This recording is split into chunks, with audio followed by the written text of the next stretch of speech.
Sam is a great person to have around. Seeing her at networking events around town, just a great person to have. So I'm excited to have you speak with us. Sam, go ahead and take it away. Thank you so much. Good morning, everybody. Thank you for making this morning a priority and getting up early on a Friday. Yes, it is Friday. If any of you have lost track of the days, like myself, the only reason why I even know that it's Friday is because Creative Mornings is only ever on a Friday. Otherwise, I've lost all sense of whatever day it is. So thank you so much for coming and joining us this morning. Laura Lee and Brian approached me October of last year and asked me if I wanted to speak on this topic. And I was super thrilled because this is definitely in my wheelhouse. Laura Lee didn't mention, but I'll give you a little bit of my background really quickly. I'm currently a leadership development coach, a life coach. I like to call it deep coaching. I was a therapist for a really long time, and I transitioned into coaching for lots of different reasons, but that's currently what I do now. So like I said, this topic is really in my wheelhouse. I do purpose retreats for some of my clients. They fly into Phoenix and we do like a whole weekend workshop just on purpose. So this is like totally my jam. What I could not have predicted was where we would all be and how life would pan out in 2020. So in last year, I was like, I had it all in my mind, exactly what I wanted to talk about, the framework, all of it. And now it's completely different. I've tossed it all aside. So I'm deciding to go in a little bit of a different direction. But if you stick around, you'll hopefully get the sense of what that looks like. So I'm going to share with you today why being a therapist for sex offenders showed me exactly what my purpose is. And then if you stick around, I'm going to give you some questions to start asking yourself and finding out what your purpose is. So stick along. I'll give you some of those answers towards the end.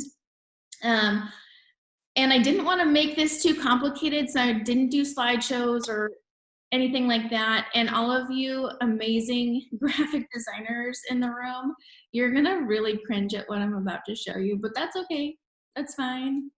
Everybody's an artist, right? Like everybody's an artist. So here we go. Where it started. I'm gonna, before I jump like into all of it, I wanna just tell you a little bit about who I am and why I'm even slightly qualified to talk on the purpose, talk on the topic of purpose. So I'm gonna take you back to the early 90s, back when I was in 4th grade or so. So that would make me like maybe 9 years old. Maybe at the time. But I was in this really awesome club. It was like the safety patrol club. And I was what they called a peer mediator. So what that meant was I would strap on like this bright neon vest, carry around a clipboard on the playground during recess and at lunchtime.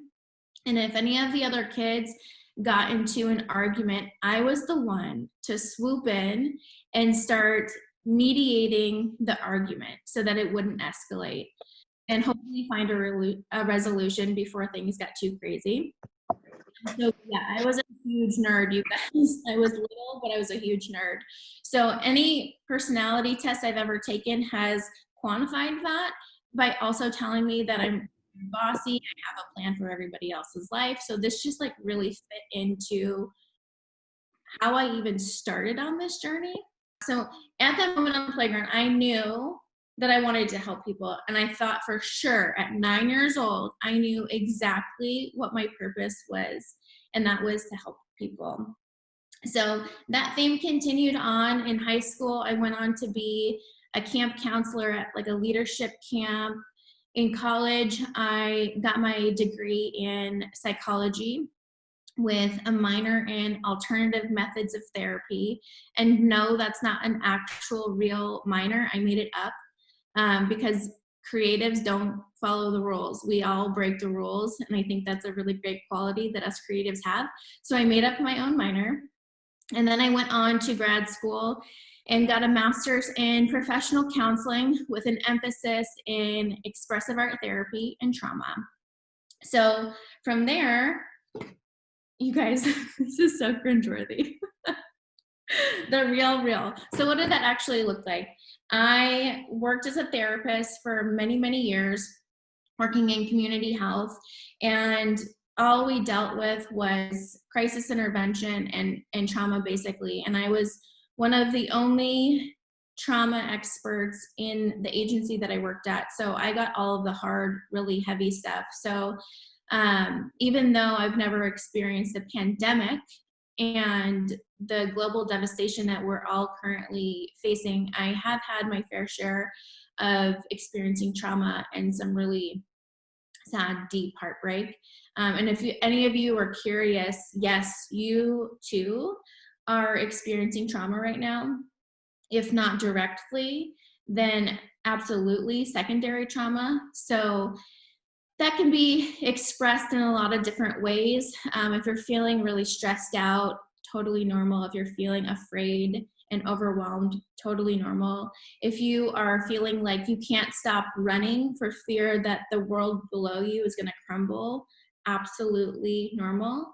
Survival, when we're in survival mode, we as humans start to do some really funky things. So yes, you are experiencing trauma right now also. So after working in community health, I went on to work with a very controversial demographic of clients. Like I mentioned earlier, I was a therapist for sex offenders. So I also worked at the other end of the spectrum, working with those that had been sexually abused themselves. So I heard all of it. I mainly worked with the offenders, but I also worked with sexual abuse victims as well. So I got to hear a lot of really deep, dark, disturbing realities. But I welcomed it. So when I was in my master's degree, we had an option of saying like who we wanted to work with, who we didn't want to work with. And nobody in my cohort obviously wanted to work with offenders, but I thought to myself, if I can work with this demographic of people, then they have like the most barriers. It's very, very challenging, very disturbing. But if I can work with this population of people, then I feel like I can work with pretty much anybody. So I welcomed it, and turned out that I really loved it and I was really good at what I did, furthering my belief that this was my purpose. So when I was 9, helping people was my purpose. Went through all this life journey, all this education, landed on a job that was maybe a little bit different, and then loved it and solidified this is my purpose. So, excuse me, I thought, well, I am the person that I am. My heart is the heart that it is. I have the education and training to be able to do this. This right here is my purpose. And although I had the qualities to make me good at what I did, I was able to hold space and have the emotional capacity to deal with this. I was highly, highly analytical and able to compartmentalize work from home for the most part until the end. But just because I was good at those things didn't necessarily mean that that was my purpose. I'm not sure if anybody's purpose on earth is to be on the brink of burnout, to be completely stretched thin and stressed out and only hearing dark, disturbing realities. I don't know about you, but like, I don't think that that's anybody's purpose here on earth. So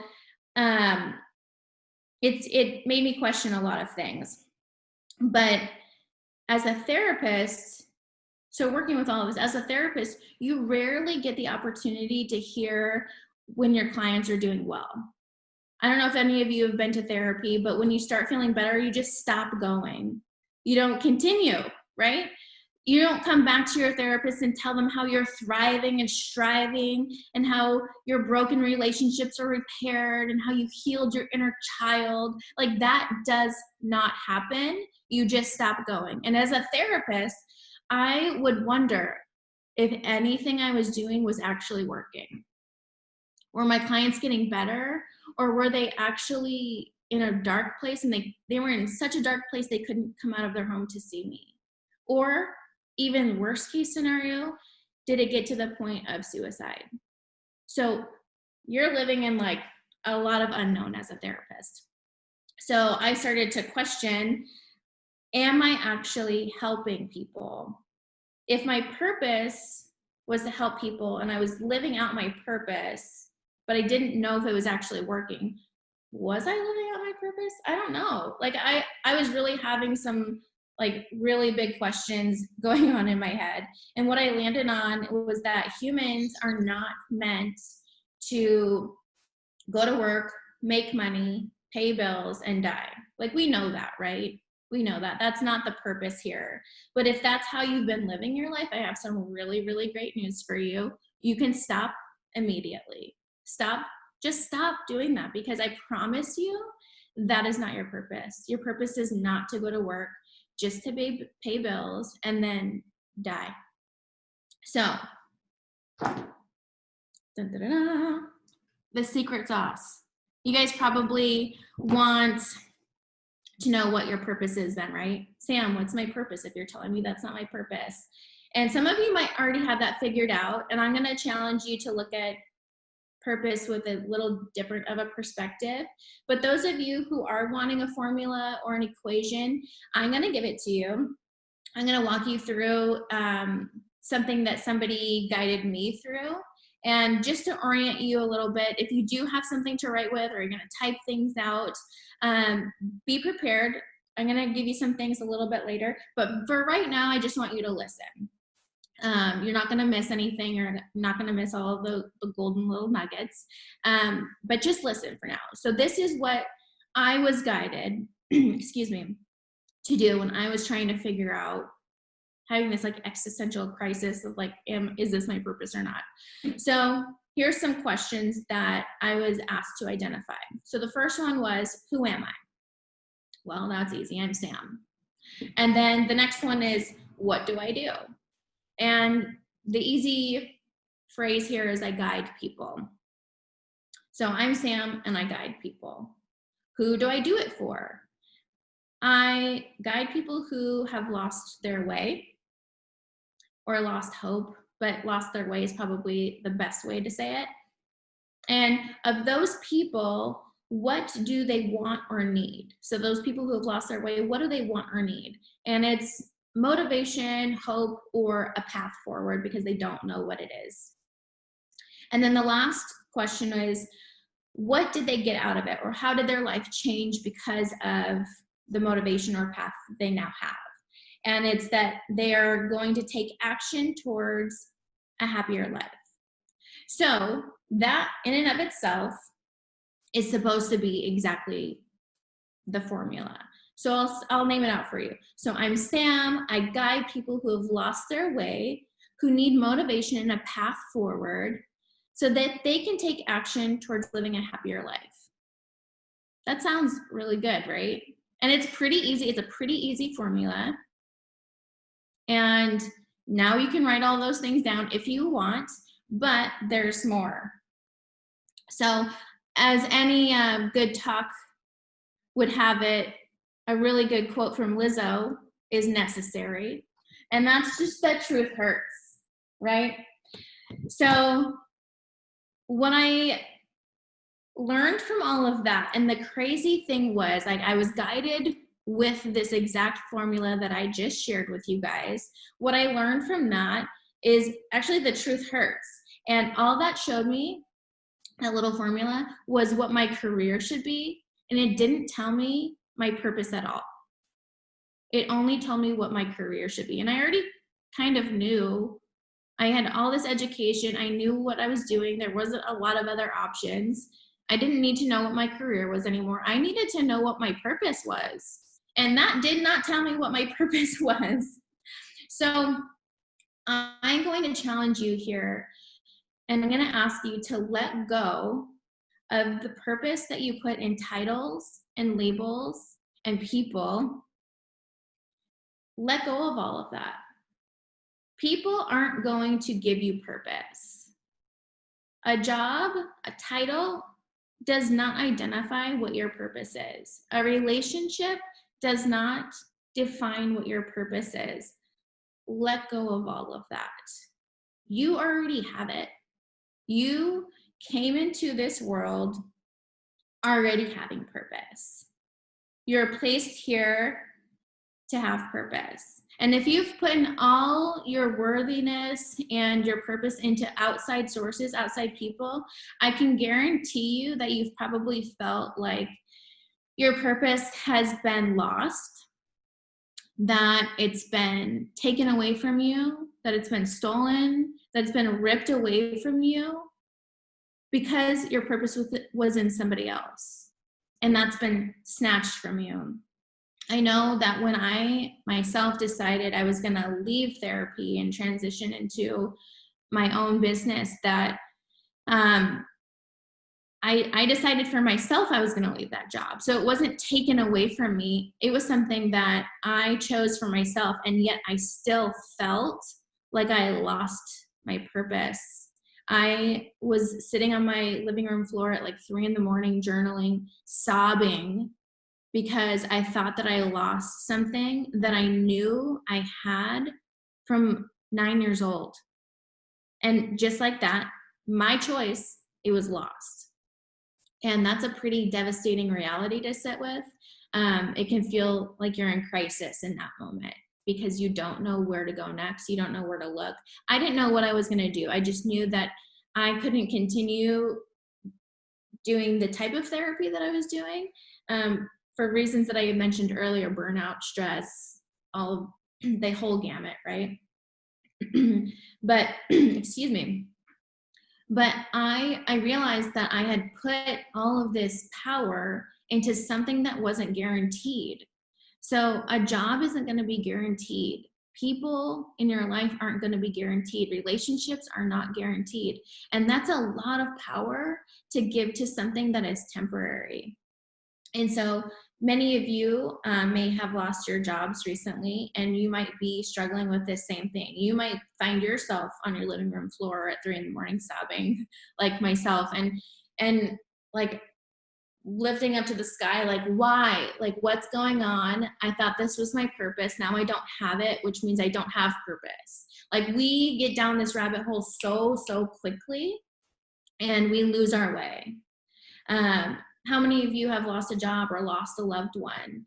Maybe even a person who you felt like you were brought here to serve. So if your purpose was to be a mom, like my purpose here is to be a mom, and then you lose your child, then do you lose your purpose?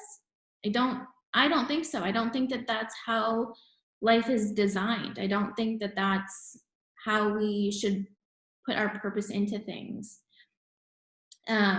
So what was happening? When you've felt like you've lost all sense of your purpose and you don't know what your purpose is, what was really going on in your life? Did you recently have a tragedy? Were you going through some trauma? Did you lose a job? Did you lose a loved one? Was there someone in your life telling you that you didn't have purpose? Somebody else telling you that you didn't have purpose? Was somebody trying to make you feel small or dim your light because they themselves didn't have a grasp on what their purpose was? We know misery loves company, so come along for the ride. Like, you don't have purpose either because I don't. And so people will start to minimize your work and validate what you're doing, try and make you feel smaller because they don't know what's going on in them. And so they want to take that away from you. Have you had a family member or a friend or a coworker give you the impression that what you were doing wasn't enough or wasn't part of your purpose? I know for myself, I had some family members really questioning my work. Like, Sam, what are you doing working with sex offenders? Are you crazy? That's not safe. Like, all of these things. And it made me start to question, like, oh, you know what? Maybe this isn't my purpose. Maybe this isn't right. And so you start to question these things when you let other people's opinions flood your mind, right? So all that labels do are give a place for the expression of purpose to land. So just think about this for a second. Your breath, breathing. We don't think about it. We just do it. We don't have to pay for it. We don't have to think about it. It just happens. However, if you put intention behind your breath, then that brings intentional energy to the breath, and then it becomes healing. So purpose is just like breath, if you think about that. We don't pay for purpose. We're given purpose from the moment that we're here. Nobody can give it to you. You don't have to think about it. You already have it, right? And the moment you start to think about your purpose, that puts intentional energy behind it, and that energy is just looking for a place to land, and so it lands on labels and titles of people. But what would happen if you stepped fully into your purpose? And when I say into your purpose, I mean yourself. So if what I'm saying is true, that you come into this world with purpose, and that you've had it all along, it is you. Purpose is you, right? We don't want to accept that our purpose is to be ourselves, because then what would happen if people started judging that? What would happen if people started judging you for who you are? That's too scary. So we don't want to believe that our purpose is just to be who we are. So what we do is we put purpose into jobs, titles, relationships, all of these things. Being parents, we put it into these labels so that we have a finger to point at if those things don't go the way that we intended. So say you get laid off from your job, or you get fired from your job, or the relationship that you thought was rock solid ends up falling apart. If that is where you put your purpose and it didn't work out the way that you had planned, then you have somebody else to blame for it. And that is like built-in protection against bruising our egos. And so it's just a lot easier to place purpose on something outside of us rather than ourselves. So I took a poll on Instagram a couple of nights ago just to gauge where people were at. And the question I posed was, do you know what your purpose is? The answers were crystal clear, like I know it all the way, or not yet. And I'm not surprised by the number, but most people said that, like 60% of people said that they did not know what their purpose was yet. And then I had a follow-up question was, how close are you to stepping into your purpose? And that was one of those sliding scales. And most people who had answered were on the far right of that sliding scale, which meant that they were fully ready to step in to their purpose. So they didn't know what it was yet, but they were fully ready to go in for it. So how do you step into your purpose? And the way that I'm describing it, so more accurately, is how do you step into yourself? Many of you work with clients in a creative capacity. So what you do with your clients is you gather a lot of information from them. You try to elicit what their vision is that they want to come to life. You give them lots of different options and a million different iterations. You all know those files like edit number 67. You give them all of these options. Excuse me. And then you do like deep dive discovery calls with them. You're interviewing them. Like you are really studying your client. And that is no different than what I want to ask of you. So how do you do that, right? How do you get to know yourself? Treat yourself like you're the client here. So the same rules apply. So here's the last one, guys, I promise. How to. Okay, so here's where you're gonna maybe wanna write some things down. And if you're feeling courageous or brave, you can even drop into the chat section over here and write out some of your answers. But I want you to I wanna give you guys some time here to really think about this. I raised the question earlier about the people in your life that you're putting purpose into. And so here's where I want you to start. The first question is identify what people hold power in determining what your purpose is or not. So I want that to really sink in. And again, if you're feeling courageous, you don't need to give names. We don't need to out anybody here, but You can write anything in the comments or just jot it down for yourself. But I'll ask again, what people in your life hold power in determining if you have purpose or not? I know for me, I was writing some of this yesterday, and I asked myself that question and I started to cry, because it wasn't until I asked myself that question that I realized that I was giving other people power over my life. And I don't think that that's okay. I don't think anybody else should have that kind of power over my own life. We're here for ourselves first, like the air mask on ourselves first, right? We're really bad at that as a Hey, society. Sam, I'm going to hop in and just share with you a couple of the answers that have been said so far. So a couple of people have said, my kids, my clients. Oh my gosh, yeah. Someone else said, nobody. Good. Yeah, another no one. So a couple answers. My boss. Yikes. Thank you so much. Thank you. Thank you for participating and answering some of those things. And again, I really want to encourage you to take this seriously, and like maybe later on, like meditate on that and like really think about the people that are holding power over your life. Like, why do those people's opinions matter? And does it make a difference what their opinion is of your purpose? Like, these are really good questions to start asking yourself. And then moving away from actual like people and labels and titles, the second question is, what platforms are you handing power over to determine your purpose? So our Instagram likes and Facebook likes and shares and ads, are all of that determining what your purpose is? Is that holding significant value over if what you're doing is right or not? And again, like that's a heart check, you guys. How about the opinions of your customers? So I know a lot of you in the creative, the graphic designers especially, you enter like these different cool, contest is not the right word. I'll use the word contest for now. You guys know what I'm talking about. You enter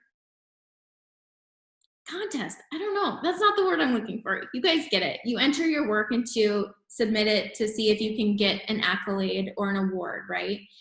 Do you feel that if you don't get that accolade or award, that all of your work is for nothing? Do you feel like then that what you've created is not part of your purpose anymore? Does that take away and invalidate everything that you've done?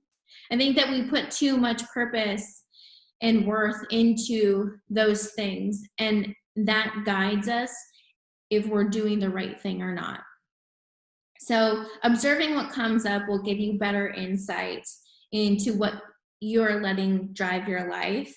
And it's time to take that back. It's time to get back to that knowing deep down in your bones, just like when I was 9 years old, I knew deep down in my bones that I was put here to help people. And I'm not suggesting that this should be a solo journey, because that would get really, really lonely really, really quickly. And I also don't believe that we're put here to do it alone. I think that we're put here to work together. However, what I am suggesting is to take the power away from anybody else except for yourself. Start owning that you are the driver of your purpose, and you are purpose just exactly how you came into this world, and with your unique gifts and strengths that you've cultivated and created over the years. Use those and share those. Create from your inner perspective, because we need you. We need each and every one of you in your each unique, specific ways. And we need that to be put out into the world. So it's nice to try things on for size and mimic people that inspire you. I know that I've done that myself. I'm like, oh, that's really cool. I'm going to try that out. But that's not authentic. And even though maybe you're the one who people are mimicking, and that's really flattering, but that work that they do is not ever going to be as good as the work that you do. And just like you, if you try somebody else's stuff, the work that you create from that is not going to be as good as whatever you are meant to create. So I'm really asking you here to step fully into that. And you don't have to be the expert. You don't have to have it perfect. There's other people who are experts in different areas. Lean on them. That's what they're there for. They have that specific gift and you have yours. So don't pretend like you're somebody that you're not. Don't put on a label or a title or put your worth into a relationship or being a parent or being a CEO or whatever it is. Don't put your worth into that. Put your worth into exactly who you are, the way that you came here. And I'm asking you to show us who you are, create from that space, and share who you are. Because my dears, that right there is your purpose here. Nothing else. So that's my message here, is that your purpose, it cannot be from an equation or some formula. Your purpose is exactly you. And I hope that this gives you some inspiration and motivation, not to go off of my formula there, but I hope this created a path for you to be able to step into action to a happier life that is unattached from any job title, any position that you hold, any salary, anything other than yourself. Step fully into your own purpose. Thank you so much, you guys. Thank you so much for participating on the side too. I need to check this out. Thank you, thank you, thank you. Yes, Brandy. Oh, I'm going to lose it in the chat. She's hopping off, and she just said, thanks so much, Sam and Laura Lee. Can't wait for next month, but I've got to hop off. She's leaving with this final thought: lean on others for their gift while you show up for who you are in your gift. Mm-hmm. Yes. So we're opening it up for, way to go, Sam. First of all, thank you so much for sharing with us. Thank you. We're going to open it up for some Q&A, but. Yes, anybody have questions that you want to ask about that? I'm seeing a lot of praise. Thank you so much, you guys. I'm totally feeling the love. Thank you.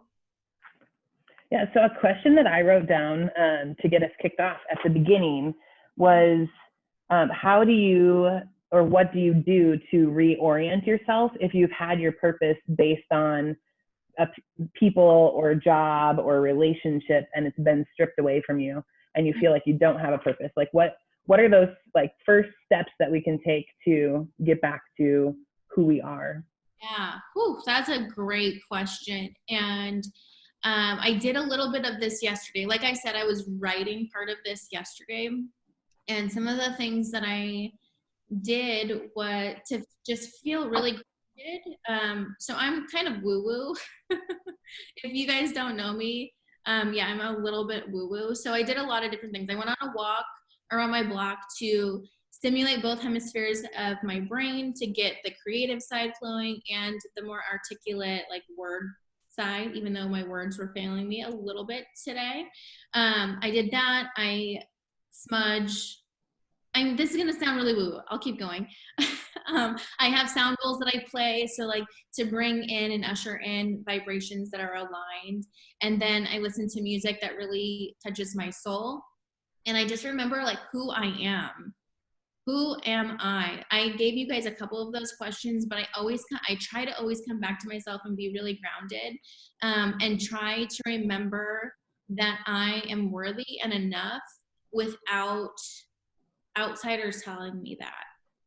So, and that took a long time to get there though, because I know that when I was younger, I put a lot, and not even younger, I mean, a year ago, like a year ago, I was still in a place where I was putting a lot of my worth into other people. And I really had to shake things up, like really, really know my heart and know that nobody can take that from me. So I know that's a big, like, general answer, and that can feel really elusive if you're not there yet, but it's a journey. Yeah, thank you for that. I feel like this is something that I've been questioning a lot during this during all of this right now. For those of you that don't know, Brian and I have a baby on the way.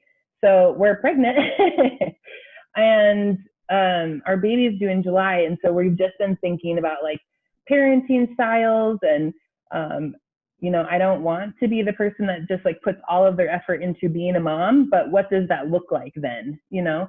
So I think that that helps with not defining yourself by a title, but really just who you are. So thanks for that. I think that helps. John Huber, you had a good question. Do you want to unmute yourself and ask it? Sure thing. Yeah. Hi, good morning. Yeah, so Sam, you had mentioned, you know, like the awards as something that, you know, kind of might drive someone's purpose or something like that. And what you're probably talking about is like in advertising awards, we have submit these things and then might derive value from the awards that we get from that. But one kind of caveat to that is it ends up being more important to the clients. So we can tell ourselves that that the award isn't important or whatever, but ultimately like the client takes note of that and then hires based on that. That's sort of like a systemic problem with like what, you know, and any kind of industry, right? But in our society, we have a lot more like serious systemic problems, obviously, like things like, you know, racial inequalities or political things or financial debt, just anything that plagues our society or whatever that would make us feel, that would maybe affect our kind of purpose. So kind of like to go back to the design award, I could tell the design award that it doesn't matter, but then there's another part of the system that I'm within. So I was just gonna say, like, what kind of advice do you have that sort of speaks to the feelings or whatever that come from any kind of like systemic problem that might affect like our perception of purpose? Yeah, that's a really big question. Thank you so much for asking that, John. I think that comes down to credibility. I think the reason why we put a lot of value and clients put a lot of value into these awards and achievements and degrees and all of these things is mostly about credibility. So are you a person who I can trust? Are you a person who's going to be able to deliver quality work or whatever that is? And I think what I've learned along the way, what I'm continuing to learn, is that people, yeah, credibility is one thing, and that is part of the system. But if you're approaching people with a really humanistic approach, like being authentic and genuine, being very transparent with who you are, showing in your behaviors that you are a trustworthy person, all the credibility portions don't matter quite as much. And so when you're talking about systemic issues, I mean, that's a whole nother topic that we could get into, but I really think that it comes down to like being able to see others as equals and humans. Like, I'm a human, you're a human. Why have we been brought together? Why does this client want to work with you? Because they like who you are. So take all of the awards away, take all the accolades away. Somebody is going to work with you because they like you as a human, because they trust you. And so I think that it comes down to that. That's a really broad answer that I have. Like I said, I think this is a whole nother topic, but hopefully that gives a little bit of insight there. Cool, thanks.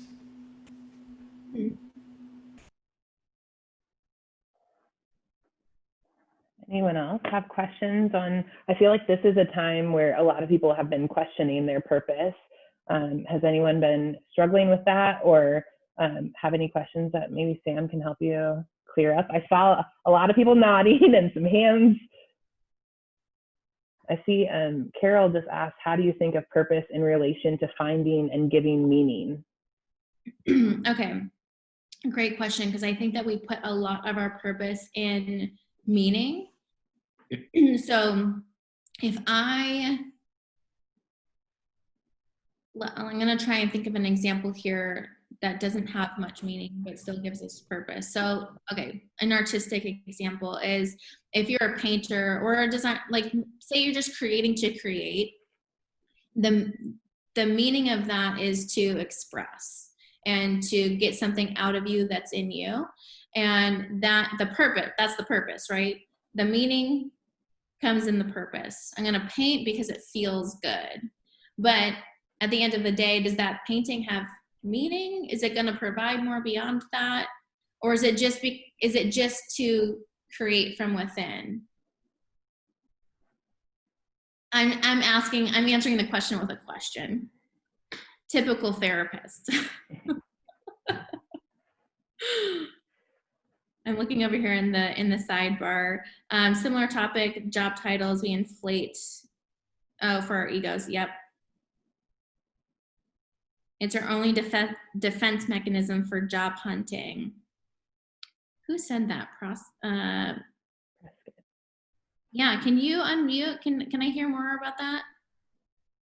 Yeah, that's just a quick sidebar about the awards that, you know, there's this creep of job titles, and you see it, like, for example, the title of production artist, which is like an entry level graphic design role for decades, is just toast, and everyone has to be senior designer, even in your second job. You know, you might be 23 years old, you still got to be a senior. And so you've seen this crazy, like, job title creep. Mm-hmm. Part of it is because we want the big title, we want the money, we want the prestige, whatever. But also at the same time, like, nobody wants a junior, whatever. There's market forces, so you have to kind of sell yourself at a higher level. And it's getting a little silly, in my opinion. That's a very specific observation, but I think it was related to what he was saying about the awards. Yeah. That, you know, everybody's calling themselves something ridiculous, somewhat out of ego, somewhat out of market forces. Right. Yeah, thank you for sharing that. Yeah, I think that there is this huge shift that's happening, obviously, like a very big paradigm shift. I'm not sure if these things are going to continue. I hope not. I really hope that this full shift is going to crumble a lot of that. However, like, think about it this way. Like, if a savant came in, a savant designer at 20, and they had to take that first job title, the production one, but they're killing it. They're like above and beyond. They're just like smashing everything. They're super, super creative. And the senior person cannot do that because they're not the savant. Does that give them more credibility because they only have, or less credibility because they only have the entry level job title? No, their product, the output, is far beyond. Just kind of how I was saying to John, is people are going to look at the product or what you're giving them, the value that you're providing is going to be there. The credibility, people are just looking for credibility in titles and whatnot, but they're going to look more at like what kind of value you're providing as a human. Obviously that one has like a specific result in product, because the product is great. But I just think it's so silly, those job titles, because somebody can come in and just be amazing in what they do, because that's their specific gift, you know. But I do hope that those systematic issues and some of those job titles and that credibility part starts to go away for everybody's sake. Hey Sam, Leandra here. I have a question. So I loved what you said about identifying where we're giving our power to. I think I definitely have areas in my life where slowly I give a little bit of my power away and barely notice. But after identifying those areas, what are some like really tangible ways that you recommend that we sort of take our power back, and some practices that we can implement? Yes, great follow-up question. And it's going to start with boundaries. It's always boundaries. I feel like I'm the boundary queen sometimes. I'm like, oh, what's the boundary there? And what's the boundary there?